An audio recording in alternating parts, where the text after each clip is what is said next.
Fabrício Queiroz já está no presídio de Benfica, no Rio de Janeiro.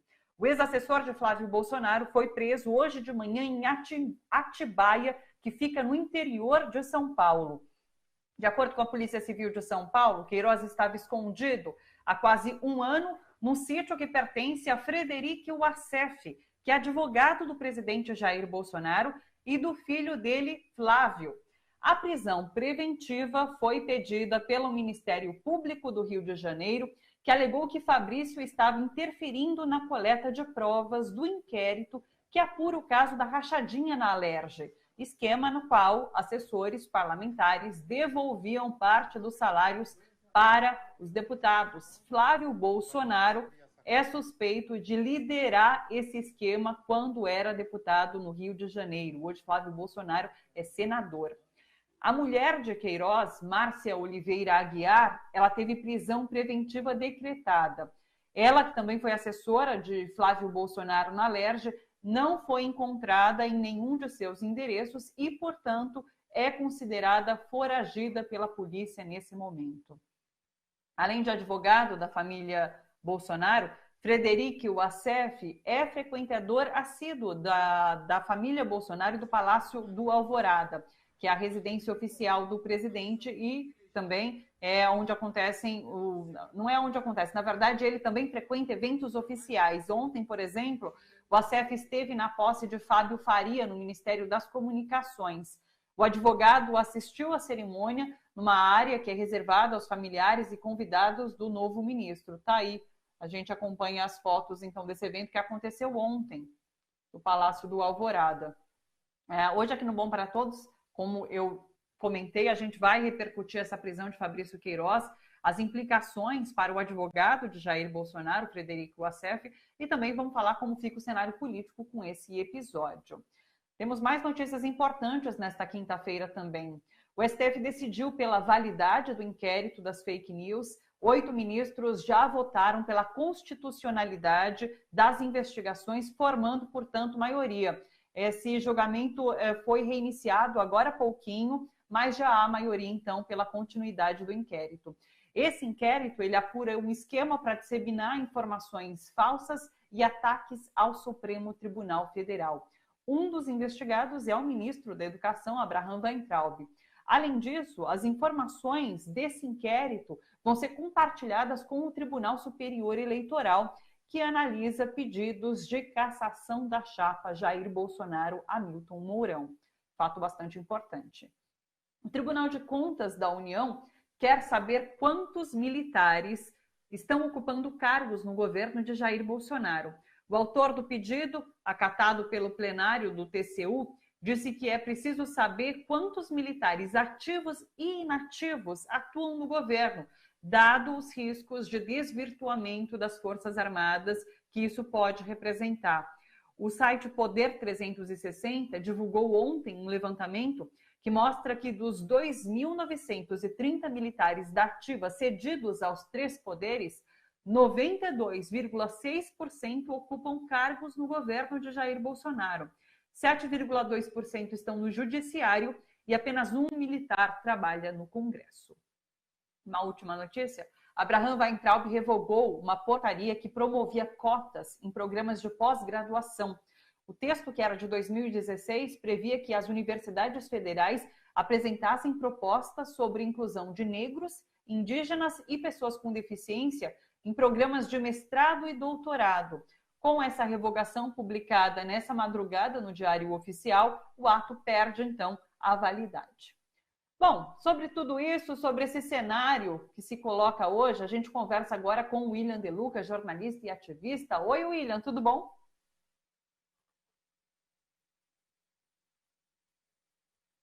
Claro, consegui cortar meu cabelo depois de 4 meses, então, ó, agora ele tá bonitinho, então, fora essa pandemia, essa quarentena, essa loucura, tá tudo bem dentro do possível. Hoje, pelo menos, a gente teve uma boa notícia, vim vestido, inclusive, de laranja, em homenagem à notícia do dia. Tá meio amarelo aqui esse laranja. Deixa eu comentar que você já tava bonitinho com o cabelo comprido, mas ficou bom assim também.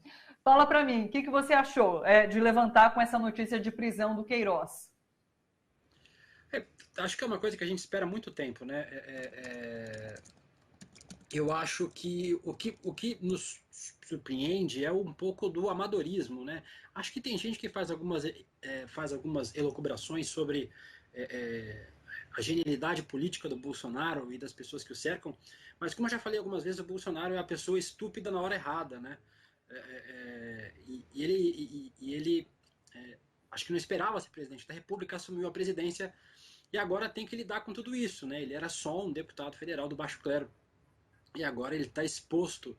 E aí acho que é de uma inocência pueril você pegar uma pessoa acusada da quantidade de crimes que o Queiroz é acusado, da quantidade de suspeitas que pesam contra ele e colocar na casa do advogado da família do Bolsonaro, que disse em entrevista há pouco tempo atrás, no ano passado, de que o Queiroz, de que ele não sabia onde estava o Queiroz estava há um ano escondido na casa dele, ou seja, ele sabia onde estava o Queiroz, ele mentiu na entrevista, e é um tanto pueril é, eles colocarem o Queiroz, que é o centro desse debate, dessas suspeitas todas, na casa do advogado do Bolsonaro, que por coincidência esteve ontem na posse do novo ministro das Comunicações, o Fábio Faria, lá do PSD do Rio Grande do Norte. Então, é uma pessoa muito próxima ao Bolsonaro, uma pessoa íntima ao Bolsonaro, que defende ele, e o filho e a família toda há algum tempo. Acho que isso coloca. Acho que não tem mais dúvidas dessa ligação do Queiroz com as milícias, do Flávio Bolsonaro com as milícias, já que o Flávio Bolsonaro empregou milicianos e parentes em seus gabinetes, e também do presidente da República por consequência, né, por ligação. Acho que o Queiroz é uma peça fundamental nisso. Seria muito interessante para o país se o Queiroz recebesse a proteção devida da justiça e que tivesse a oportunidade de contar tudo que sabe. Acho que ele faria um serviço à democracia no Brasil se nós tivéssemos acesso a tudo o que ele sabe em relação ao Jair Bolsonaro, ao Flávio Bolsonaro e a ligação dessa família com as milícias. E, William, chama atenção Bolsonaro não ter se pronunciado até agora, né? Esse silêncio de Bolsonaro. Inclusive, o mesmo silêncio que a gente notou quando do atentado ao STF com os fogos de artifício, ele também se manteve em silêncio, foi se pronunciar depois do inquérito que acabou levando algumas pessoas para a prisão, enfim. E agora ele também não se manifestou até o momento, nem quis conversar, inclusive, com o pessoal que fica ali no cercadinho. Geralmente, quando acontece algo que abala de falar com o governo, ele cria uma narrativa e ele passa a vender essa narrativa. Parece que ele não conseguiu criar uma narrativa ainda. É que é muito difícil criar uma narrativa com base nisso. Assim, todo mundo sabe quem é o Queiroz, todo mundo conhece o Queiroz, todo mundo sabe a gravidade das coisas com as quais ele é acusado. Ele sentiu o golpe, claramente o Bolsonaro sentiu o golpe. E é engraçado isso, que esse pessoal, essa claque bolsonarista, eles são muito eloquentes, né? O Abraham Weintraub fala muito no Twitter, mas aí foi chamado para falar, para prestar depoimento, não falou nada. O Alan dos Santos é um leão no YouTube, fala, grita, esbraveja, toma leite, sacode lagosta, bate na mesa. Foi até a Polícia Federal, não falou nada. E agora o presidente Jair Bolsonaro, que é tão eloquente nas passagens dele ali pelo chiqueirinho que ele criou para colocar os seus apoiadores, né, mais fanáticos, ele hoje decidiu não falar nada com ninguém. Por que o presidente decidiu não falar nada com ninguém justamente hoje? Porque ele não tem o que dizer. Ele seria perguntado, a imprensa fica lá também.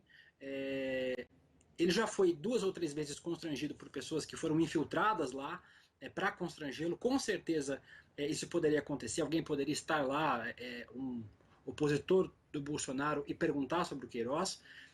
Eu acho que o Bolsonaro fugiu novamente, porque essa narrativa está sendo construída, né? Se o Queiroz disser tudo que sabe, o Queiroz vai ter que virar comunista rapidamente. Então, essa linha de argumentação ainda não existe, porque não se espera que isso aconteça.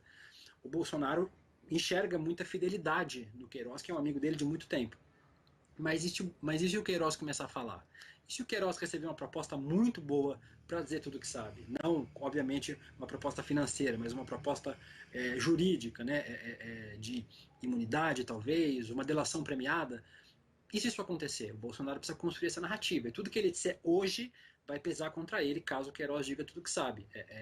Que eu digo novamente, acho que seria muito importante para o país se ele tivesse as garantias para dizer tudo o que sabe.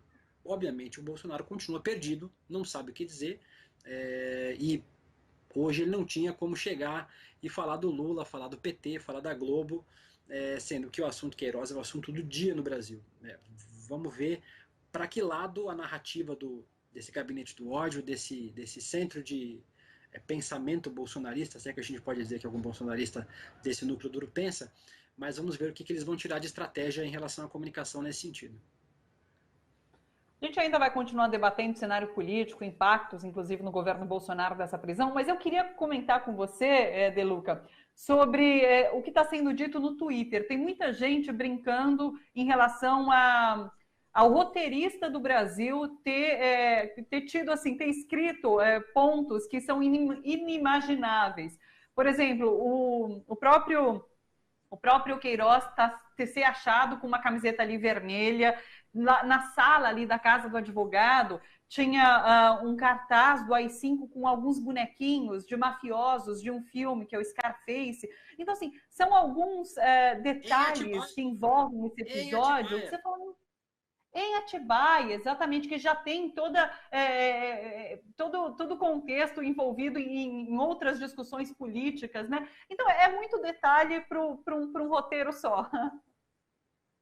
Eu acho que há uns anos atrás, quando o Eduardo Cunha era o presidente lá da Câmara dos Deputados, a gente dizia que o Brasil era House of Cards, né? Que o Cunha era lá o cara que era deputado, depois virou presidente. Depois a gente começou a achar que era Game of Thrones. Hoje eu acho que o Brasil parece mais Twilight Zone, que é uma série que não sei se tipo todo mundo conhece, que são casos fantásticos, misteriosos e esquisitos. Porque não é só isso. O Alan Terça Livre foi visitado pela PF na terça-feira.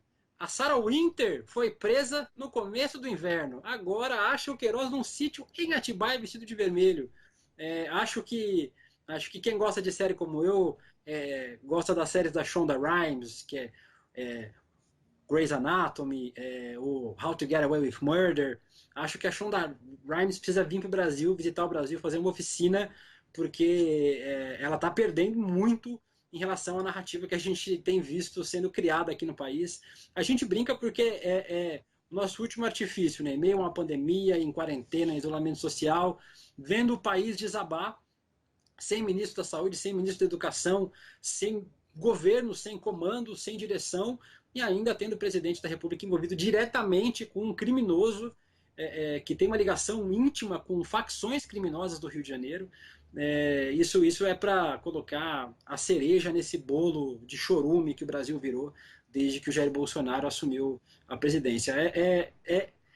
Chega a ser engraçado de tão trágica que é a situação do Brasil. E por sorte, o brasileiro ainda tem bom humor e ainda consegue rir de todas as desgraças que acontecem com a gente todos os dias. É isso, acho que você trouxe bastante do que está rolando pelo Twitter. De Luca, agradeço sempre sua participação, um beijo grande, até uma próxima. Beijo, Thalita, beijo para todo mundo da TVT, a gente se vê em breve. Tchau.